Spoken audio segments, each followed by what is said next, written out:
Sweeping federal layoffs have already begun amid the government shutdown, but a Clinton-appointed judge put them to a halt, filing a temporary restraining order against the Trump administration. All right, let's bring in White House Press Secretary Caroline Leavitt, who was just with the president moments ago, so we'll have the latest news from him. We want to ask you about the Putin phone call, which I assume has been concluded. But want to ask you, first of all, about Judge Susan Illman, a Clinton appointee, district judge on the federal bench in San Francisco, who has yet again implemented a nationwide temporary restraining order on what the White House believes is its constitutional authority to cut down the federal government during the shutdown. Well, the White House believes this, John, because it's just the truth. The president is the head of the executive branch, and therefore he has the right to hire and fire executive branch employees. And unfortunately, the administration has taken the tough step to lay off thousands of workers across the federal government because the Democrats have selfishly chosen to shut our government down in the name of partisan politics. And now you have this far left district court Democrat appointed judge who literally just uses politics from the bench and has no legal rationale for this nationwide temporary restraining order. And she is now blocking the administration from doing what the Supreme Court has already affirmed the president of the United States can do. In fact, this very same judge out of liberal San Francisco in May illegally ruled that the administration and the president does not have the right to fire executive branch employees, and the Supreme Court smacked this judge down in July. She is wrong. She is doing this for political reasons, and the Democrats know that they can judge shop, they can court shop, they can go to this woman because she is a far left hack and she uses politics from the bench. We are very confident we are going to win this temporary restraining order, and the Trump administration will continue to try to fight through this shutdown and get the government back open so we can get people back to work. All right, Caroline, Sandra here. Good to have you back on America Reports. I haven't seen White House response yet, but you can provide it to us here. To these unauthorized pro-Palestinian political messages praising Hamas, attacking President Donald Trump and Israel's Prime Minister Benjamin Netanyahu, by the way. They were broadcast over these public address systems and terminals at 4 airports, including one in Pennsylvania. I want to get your reaction to that as Martha McCallum sat down with the New York City mayoral candidate Zohran Mamdani here in the Fox studios yesterday. And when asked, he refused to call for Hamas to lay down their weapons. Caroline, listen here and we'll get your reaction. Do you believe that Hamas should lay down their weapons and leave the leadership in Gaza? I believe that any future here in New York City is one that we have to make sure that's affordable for all. And as it pertains to Israel and Palestine, that we have to ensure that there is peace. And that is the future that we have to fight for. But you won't say that Hamas should lay down their arms and give up leadership in Gaza. I don't really have opinions about the future of Hamas and Israel beyond the question of justice and safety. What is White House reaction to all of that, Caroline? Well, that's a classic case of I don't want to answer the question because I know it's wildly unpopular. In the Democrat Party, this interview proved that the Democrat Party's main constituency are made up of Hamas terrorists, Israel and Palestine. Lay down their weapons and mayoral candidate Zohran Mamdani here in the Fox studios yesterday. And when asked, he refused to call for Hamas to lay down their weapons. Caroline, listen here and we'll get your reaction. Do you believe that Hamas should lay down their weapons and leave the leadership in Gaza?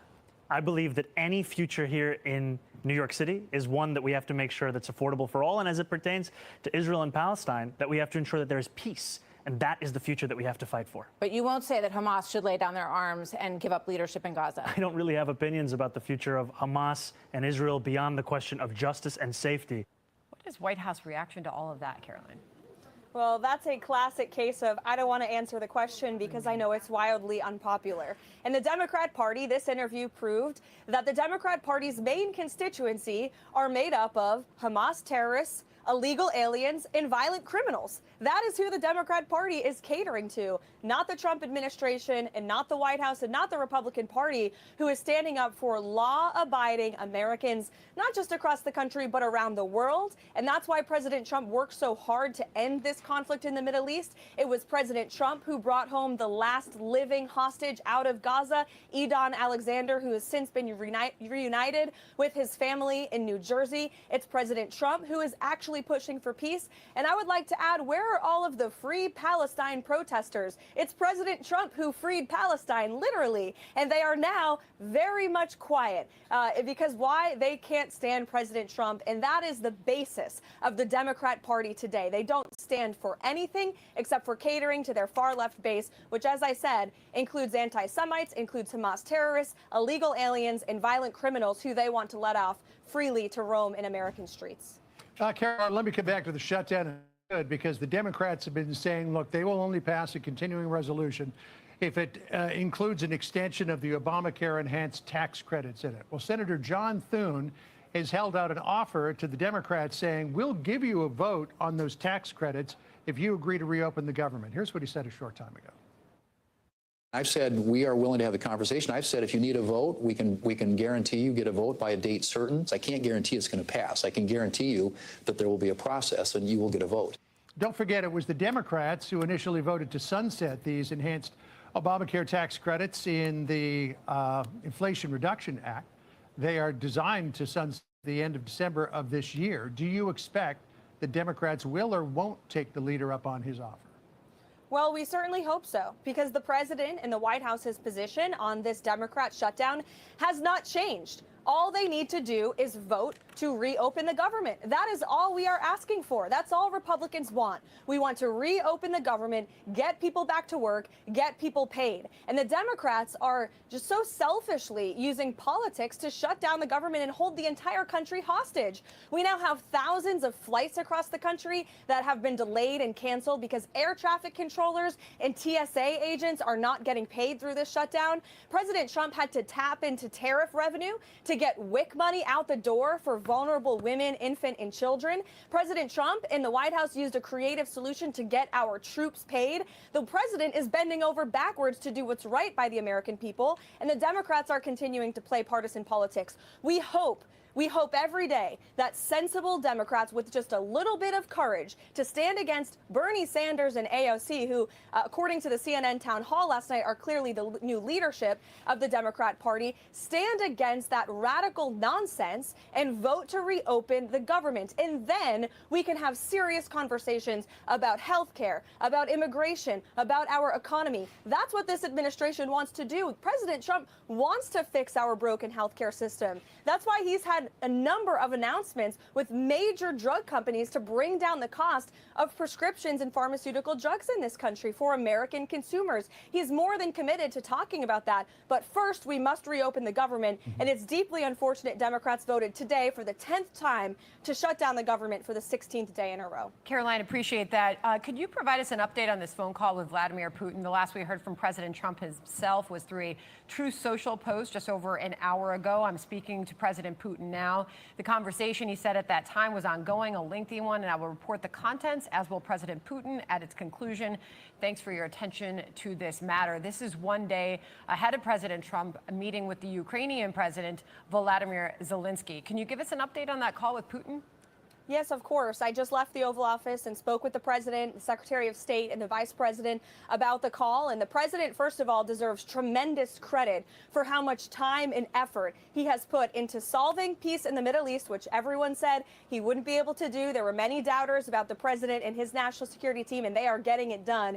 And now with respect to the Russia-Ukraine war, which the president continues to be wholeheartedly committed to ending, it was a very good and productive call between the president and President Putin. They discussed many issues. President Putin congratulated the president for solving peace in the Middle East. They also discussed, of course, the Russia-Ukraine war, and they have agreed to convene a meeting of their high-level staff next week to continue these very important discussions, which may be followed by yet another meeting between President Trump and President Putin. I believe the president will be putting out his own statement on this matter momentarily, so everyone should keep their eyes on Truth Social. But it was a good and productive call. And then, of course, we will welcome President Zelensky here to the White House again tomorrow so the president can continue those conversations with the Ukrainian side of this conflict as well. Well, let's hope that this does go somewhere, and we look forward to more coverage on this coming up this afternoon. I just want to hit you with a little bit of breaking news from DHS. You may not have heard of this. This just came out. Apparently, as part of Operation Midway Blitz, U.S. Immigration and Customs Enforcement, ICE, announced the arrest of Radule Bojovic, an illegal alien from Montenegro who was working as a sworn police officer with the Hanover Park Police Department. Bojovic apparently was encountered during a targeted enforcement action as part of Operation Midway Blitz. DHS reminding it's a felony for an illegal alien to possess a firearm. And this fellow apparently was working as a sworn police officer. I know you might not know much about it, but wondering if we can get an initial reaction. No, this is the first time I'm hearing of it. I will take your facts as the facts, John, on this one. And it's unsurprising to me to hear this because we've seen various examples of this. There was a superintendent, I believe in the state of Iowa, who was here in this country illegally with a final order of removal.